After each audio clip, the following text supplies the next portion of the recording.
नमस्कार, हम सचिन कुमार आप सभी बच्चों के लिए आज हम लेकर के आ गए हैं क्लास 10th का जो इतिहास है उसका चैप्टर नंबर फर्स्ट, जिसका नाम है यूरोप में राष्ट्रवाद।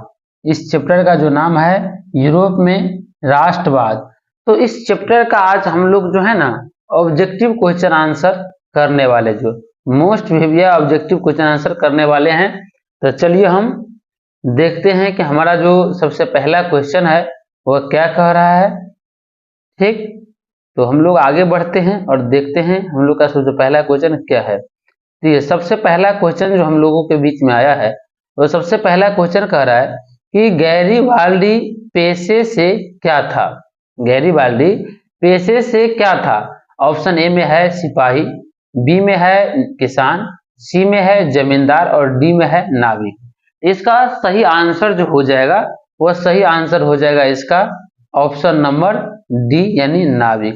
जब भी पूछेगा कि गैरीबाल्डी पेशे से क्या था तो ऑप्शन नंबर डी यहाँ पे सही होगा, यानी वह नाविक था पेशे से। ठीक है, चलिए आगे बढ़ते हैं और इसी के साथ हम लोग अगला क्वेश्चन को देखते हैं। अगला क्वेश्चन देखिए, क्वेश्चन नंबर 2 क्या कह रहा है। तो क्वेश्चन नंबर 2 कह रहा है कि जो फ्रांस में किस शासक वंश की स्थापना विनयक कांग्रेस द्वारा की गई थी। यह क्वेश्चन 2014 में पूछा गया है। और क्वेश्चन नंबर 2 कह रहा है कि फ्रांस में किस शासक वंश की स्थापना विनयक कांग्रेस के द्वारा की गई थी। ऑप्शन नंबर ए में दिया गया है हैवस वर्ग, बी में दिया गया है ओलिया वंश, सी में दिया गया है बुर्गो वंश और डी में दिया गया है जार शाही।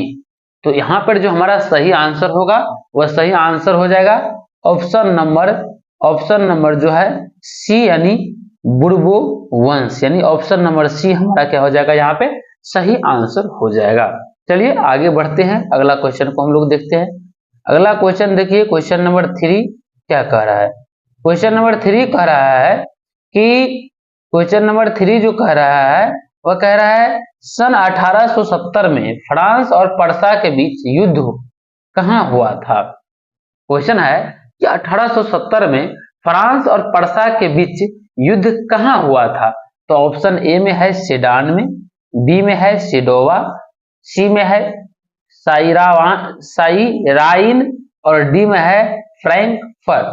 तो यहाँ पे हमारा जो सही आंसर हो जाएगा क्वेश्चन नंबर 3 का ना, वह हो जाएगा ऑप्शन नंबर, यहाँ पे हमारा जो सही हो जाएगा वो ऑप्शन नंबर ए यानी सेडान सही होगा। ऑप्शन नंबर ए हमारा क्या हो जाएगा, यहाँ पे सही हो जाएगा। चलिए इसी के साथ हम लोग अगला क्वेश्चन यानी क्वेश्चन नंबर 4 को देखते हैं। क्वेश्चन नंबर 4 क्या कह रहा है, देखिए क्वेश्चन नंबर 4 कह रहा है कि किस संधि द्वारा जर्मनी का एकीकरण पूरा हुआ।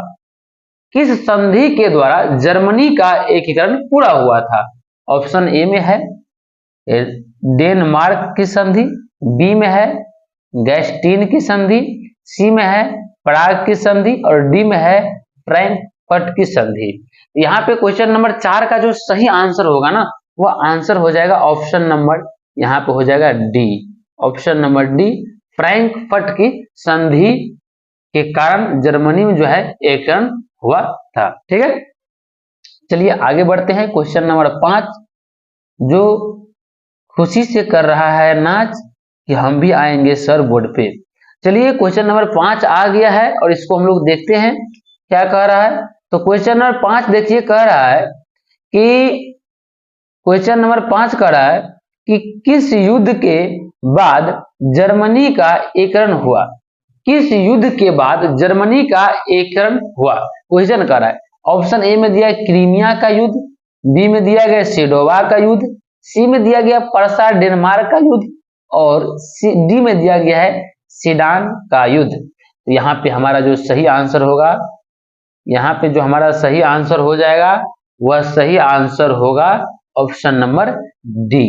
ठीक है, सेडान का युद्ध। जब भी क्वेश्चन पूछेगा कि किस युद्ध के बाद जर्मनी का एकीकरण हुआ था, आप लोग डायरेक्ट सेडान का युद्ध में क्या कीजिएगा, टिक लगा दीजिएगा, आप लोग का 100% सही आंसर होगा। ठीक है, चलिए आगे बढ़ते हैं। क्वेश्चन नंबर 6 क्या कह रहा है हम लोग देखते हैं। क्वेश्चन नंबर 6 कह रहा है कि टीपू सुल्तान शासक थे मैसूर, शिमला, कश्मीर और इनमें से कोई नहीं।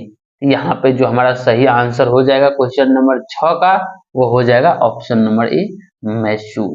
जब भी क्वेश्चन पूछेगा टीपू सुल्तान शासक थे, तो ऑप्शन नंबर ए यानी मैसूर में टिक लगाना है। ठीक है, चलिए आगे बढ़ते हैं और अगला क्वेश्चन को हम लोग देखते हैं। अगला क्वेश्चन देखिए क्या कह रहा है। क्वेश्चन नंबर 7, क्वेश्चन नंबर 7 क्या कह रहा है कि यंग यूरोप का संस्थापक कौन था। यंग यूरोप का संस्थापक कौन था। ऑप्शन ए में है मेजनी, बी में है गैरिबाल्दी, सी में है विक्टर एमेनुअल और डी में है मुसोलिनी। तो इसका सही आंसर हो जाएगा हमारा, इसका सही आंसर जो हो जाएगा क्वेश्चन नंबर 7 का, वो हो जाएगा ऑप्शन नंबर ए, मेजनी। क्या हो जाएगा, मेजनी हो जाएगा। ऑप्शन नंबर ए हमारा सही होगा। टीपू यंग यूरोप का संस्थापक कौन है, तो मेजनी। ठीक है, चलिए आगे बढ़ते हैं और अगला क्वेश्चन को हम लोग देख रहे हैं। क्वेश्चन नंबर 8 क्या कह रहा है। क्वेश्चन नंबर 8 देखिए क्या कहता है। क्वेश्चन नंबर 8 कह रहा है कि जो यूरोप का मरीज किसे कहा जाता था। यूरोप का मरीज किसे कहा जाता था। तो ऑप्शन ए में है तुर्की, इटली, इंग्लैंड और फ्रांस।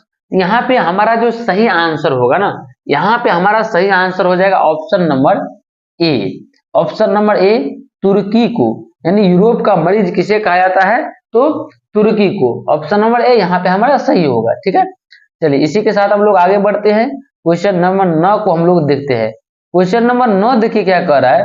क्वेश्चन नंबर 9 कह रहा है कि यूरोप वासियों के लिए किस देश का साहित्य एवं विज्ञान प्रेरणा का स्रोत रहा है। तो ऑप्शन ए में है जर्मनी, बी में है यूनान और सी में है तुर्की और डी में है इंग्लैंड। तो यहाँ पे हमारा जो सही आंसर हो जाएगा ना, यहाँ पे जो हमारा सही आंसर हो जाएगा क्वेश्चन नंबर 9 का, ये क्वेश्चन नंबर 9 का जो सही आंसर होगा वो हो जाएगा ऑप्शन नंबर बी, यूनान।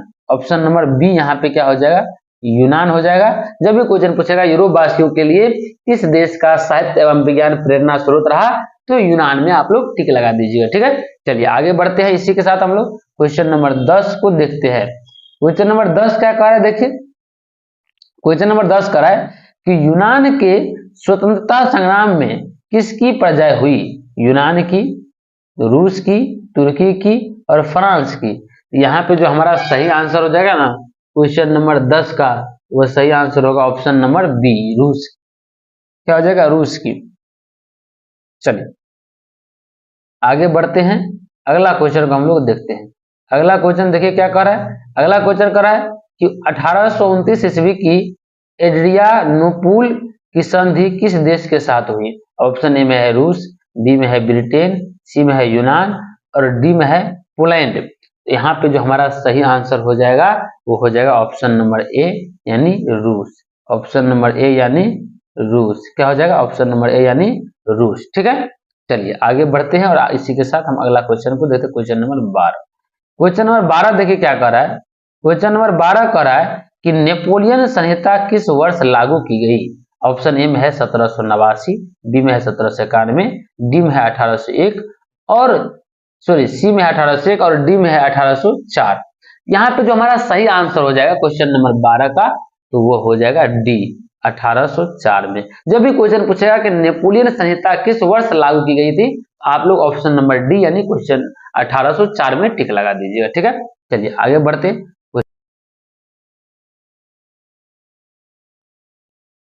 चलिए हम आगे बढ़ते और अगला क्वेश्चन को देख रहे हैं। क्वेश्चन नंबर 13 क्या कह रहा है। देखिए क्वेश्चन नंबर 13 जो कह रहा है ना, क्या कह रहा है कि 1830 की क्रांति के बाद फ्रांस में किस प्रकार का शासन स्थापित हुआ। 1830 क्रांति के बाद फ्रांस में किस प्रकार का शासन स्थापित हुआ। ऑप्शन एक में है संघीय शासन व्यवस्था, बी में है संवैधानिक राजतंत्र और डी में है निरंकुश राजतंत्र और सी में है निरंकुश राजतंत्र और डी में है गणराज्य। यहाँ पे क्वेश्चन नंबर 13 का सही आंसर हो जाएगा ऑप्शन नंबर जो है यहाँ पे बी सही हो जाएगा, संवैधानिक राजतंत्र। क्या हो जाएगा, ऑप्शन नंबर बी, संवैधानिक राजतंत्र। ठीक है, चलिए आगे बढ़ते हैं। क्वेश्चन नंबर 14 को हम लोग देखते हैं। क्वेश्चन नंबर 14 क्या कर रहा है, देखिए क्वेश्चन नंबर 14 कह रहा है कि इटली के एकीकरण में निम्न में से किसका संबंध नहीं है? बिस्मार्क का, मेजनी का, काबुल का और गैरीबाल्डी का। यहाँ पे क्वेश्चन नंबर 14 का जो सही आंसर हो जाएगा ना, वो हो जाएगा ऑप्शन नंबर ए, बिस्मार्क का। किसका हो जाएगा? बिस्मार्क, ऑप्शन नंबर ए। जब भी क्वेश्चन पूछेगा कि इटली के एकीकरण में निम्न में से किसका संबंध नहीं है, देखिए मेजनी था ही, काबुल था ही, गैरीबाल्डी था ही, तो ये तीन व्यक्ति तो था ही, तो था नहीं, कौन नहीं था? तो बिस्मार्क नहीं था। तो हम जो है आप लोगों के लिए इस चैप्टर का यूरोप में जो राष्ट्रवाद है, इतिहास क्लास 10 का जो इतिहास है, इसका चैप्टर नंबर फर्स्ट यूरोप में राष्ट्रवाद, इस चैप्टर का जो महत्वपूर्ण ऑब्जेक्टिव था वो 14 को हम इस वीडियो में लेके आए थे, और बाकी जो भी महत्वपूर्ण ऑब्जेक्टिव है वो हम लोग अगले वीडियो में लेकर के आएंगे। तब तक आप लोग इसको अच्छा से पढ़िए, और अगर अच्छा लगता है ये वीडियो तो अपने दोस्तों तक जरूर इस वीडियो को क्या कीजिएगा, पहुंचाइएगा, और इस चैनल के बारे में बताइएगा। ठीक है, धन्यवाद। जय हिंद, जय भारत।